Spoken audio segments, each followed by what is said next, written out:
To be isolated meant that my neighbours in the suburb I lived in would keep watch on my house to see who came to my home and report to the police. Often the security police had a car outside my house, watching carefully, and we know that some of our neighbours were reporting to the police because other neighbours were there when they were reporting to the police about who was visiting the Goldberg family. This is my wife and I as activists. So that's to be isolated, not to feel the protection of the community you're surrounded by. Whereas my African comrades, and coloured and white, had protection of the people around them, who would warn them, would tell them, who knew what was going on. Makes it difficult. It just means you have to be more and more careful. I notice everybody uses cell phones here, and every intelligence agency in the world is listening to you. And the key words well, we know this is true. We know from the media that, what's this guy who's the WikiLeaks, and so on. We know in South Africa that our authorities at the opening of Parliament blocked all cell phone signals. They were ordered to stop, but to create a terrible embarrassment in the heart of our democratic system. So I'm saying to you that technology and security people are mad and crazy. In their turning of a whisper into a major security threat which nobody else would give credence to. To be white and isolated meant that in prison, as I said earlier, we faced hatred every day from the prison authorities because we were enemies of the white state, traitors to the white state.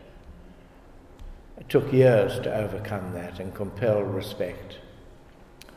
Mandela's leadership. I'm distressed not by the fact that Nelson Mandela is held up as a great leader worldwide, but he's held up almost like Saint Madiba, who single-handedly brought us freedom and reconciliation. What about the tens of thousands of years of imprisonment? What about the 1,000 people roughly who were murdered extrajudicially, or the 100 and something who were hanged judicially? What about the white terror in the townships against children, 8-year-olds thrown into prison for damaging state property because they throw a stone that scratched the paint on an armoured troop carrier? They play their role in freedom. What was the role of Nelson Mandela? Not that he single-handedly brought us freedom, but that he, with other great leaders, Oliver Tambo in particular, but many others, while he was in prison, played a role that leaders have to play. And what Nelson is saying in that passage you quoted, I had this discussion with him once in a car at Heathrow Airport, because I was based in London after prison. And he had been released and he was travelling the world, and he would be put up at a VIP lounge at Heathrow Airport as future president of South Africa. And protocol required that there be some of us with him. And he would then be driven to the plane. He didn't go on board like an ordinary passenger. And I had just come back from South Africa on that occasion and said, Nell, people are upset. They're saying you're becoming quite remote and magisterial. And that's not like you because you've always been close to the people. And he said, well, he'd just come back from Malaysia, where Prime Minister Mahathir Mohamad was a known dictator, elected dictator. And rather a brilliant leader, I have to say, but nevertheless really dictatorial. And he said he had discussed with Prime Minister Mahathir this notion of leadership. And then he said, we have been elected as leaders and therefore we shall lead. And I said, but Nell, you have to lead collectively. And we went round this track a few times, and his travelling companions, reed bodyguards sitting in the front of the car, could hear me getting a little irritated with their boss, and you could see their shoulders hunching and the hair rising on the back of their necks. They don't like you arguing with the chief. And I said, but Nell, what you've always done, and the greatness of your leadership, is that our actions and that of the government and the oppressor lead to new situations in which new ways and new tactics and strategies are required. And you've always been able to find those ways and put them to us and persuade us, and we go forward together. That's what he's talking about. At the same time that I was released, I was offered release and I accepted it because I believed we'd reached deadlock. There was no way we could defeat the armed forces of the state. Our people were dying every day. Nelson Mandela said he hoped to live to see a land where we could live together in peace and harmony. His guiding principle. People were dying every day. And his attitude was, politically we could win, militarily we couldn't. In negotiation, you're going to have to give up something, but so are they. And so he put forward the idea of negotiation. As it so happened, we know now that the apartheid government was already negotiating through Oliver Tambo's people outside. Oliver Tambo sent a message secretly to Nelson to say, I hear you're negotiating.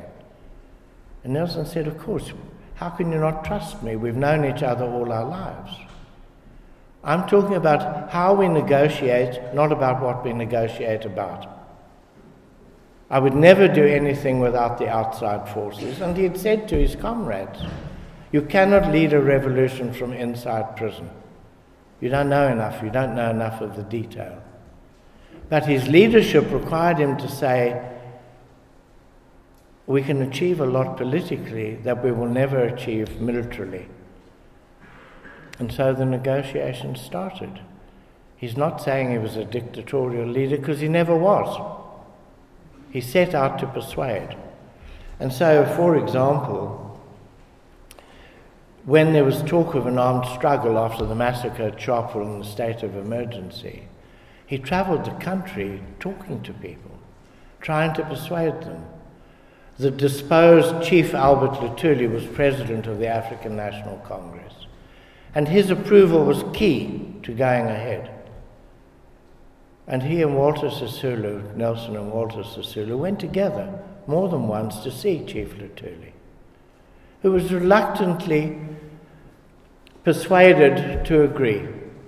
He was a deeply peace-loving person. And in the end he said, if people are stealing, if my people's chickens are being stolen, should I order them to be quiet and let it happen, or should we resist?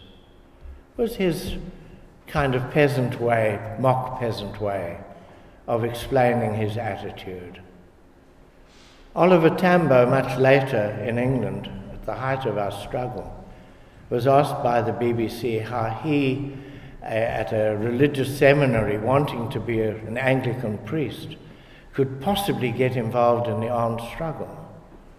He became Commander-in-Chief after Nelson was arrested.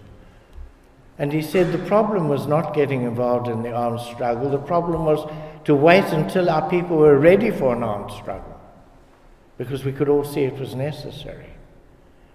And this is the quality of leadership that we had, where you have to take people with you. We had witnesses in the Rivonia trial who talked about some of our comrades in the early phases of our armed struggle as being reprehensible and killed a black policeman. Black policeman is black. How can you kill a black policeman? 20 years later, there was understanding amongst black South Africans that black policemen were first policemen serving the white state, and then they were black.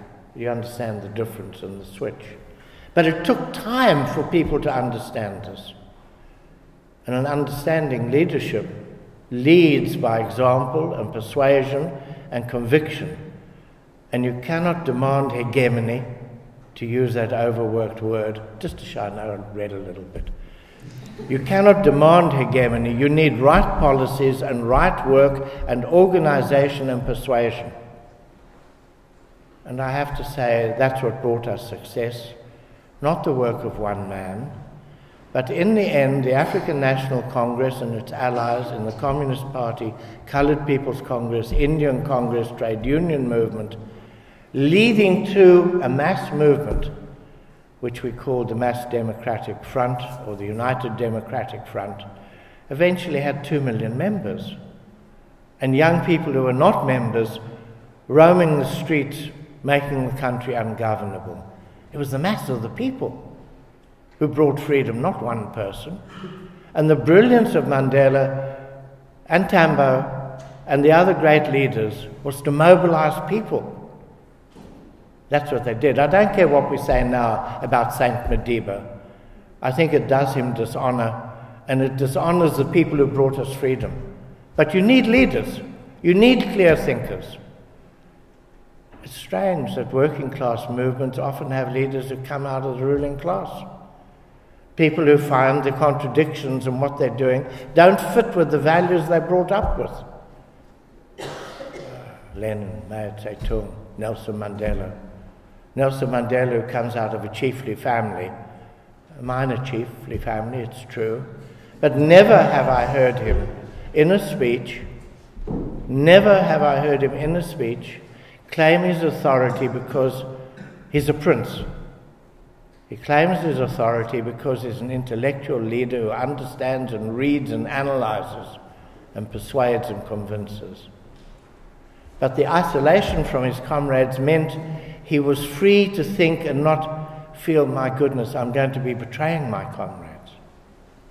And Casrado, who's still alive, will tell you that he was opposed to Nelson wanting to talk to the authorities. And there were secret communications, and there were people who said, Mandela's sold out. He's talking to the enemy. What he did was save tens of thousands of lives. And today, impatient people, mainly young, and I'm not being ageist here, they simply don't have the experience of what we went through, and don't care that thousands of people were dying in that period of transition, because there's so many millions of us blacks. And we care about people. We wanted our people to live. That's what leadership is about, of achieving what's possible at a particular time and creating the base for further advance. Am I satisfied with the further advance? Yes. I think what we've achieved in just over 20 years since liberation is remarkable in every field. But I'm also distressed by the growth of patronage and corruption, a new elite who don't care about people. And it's not just here when I'm isolated, or rather in the world, talking to people in Oxford, that I say this. I say it at home. I speak out about it. If I was prepared to speak truth to power under apartheid, I'm prepared to do it to my own comrades in government and my president, who's at the centre of it all, who himself is, in my opinion, undermining our democratic constitution instead of defending it. But I say it publicly. What we've achieved is tremendous. And whether I like it or not, the fact is I was in the Rivonia trial with all these great leaders, and that made me somehow great as well, and people listened to me, like you. You hang on my words. And in South Africa as well. And I feel I'm compelled to say what I believe. I cannot suppress it. I might be guarded, I might be clever in the way I say it, but I want to raise consciousness about what we're doing wrong, as well as what we're doing right, because I believe that's the role of a leader, and I think I've been thrust into that role of leadership. That's what I learned from Nelson and Oliver Tambo and others. Does that answer you?